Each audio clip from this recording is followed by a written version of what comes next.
नमस्कार, विंध्या टाइम्स में आपका स्वागत है। प्रदेश की एक महत्वपूर्ण खबर ये कि मध्य प्रदेश में कोरोना के मामले अब तेजी से बढ़ रहे हैं।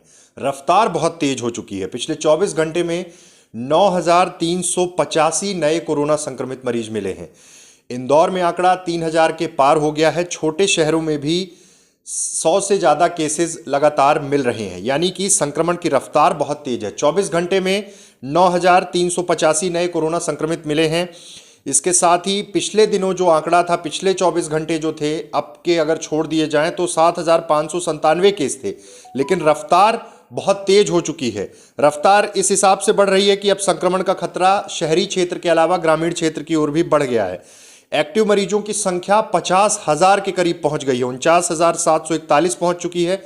पॉजिटिविटी रेट मध्य प्रदेश में 11.72% है, यानी हर 12वां व्यक्ति कोरोना संक्रमित मिल रहा है। बुधवार को 80,000 टेस्ट हुए थे मध्य प्रदेश में, वहीं 3,616 मरीज स्वस्थ भी हुए हैं।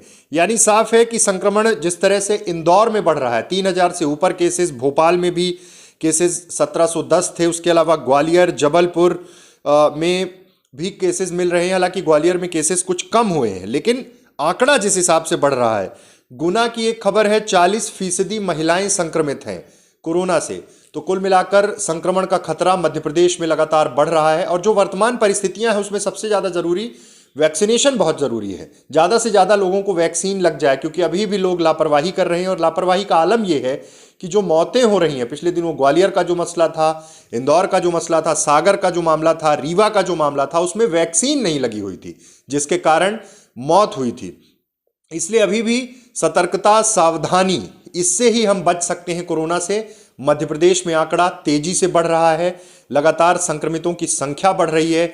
इंदौर हॉटस्पॉट बना हुआ है, भोपाल में केसेस बढ़ रहे हैं। अलग अलग जिलों में, शहरी क्षेत्रों में 100 से ज़्यादा केसेस मिलने शुरू हो गए हैं। इसलिए सावधानी रखें, क्योंकि संक्रमण की रफ्तार इस बार बेहद तेज है। बहुत बहुत धन्यवाद।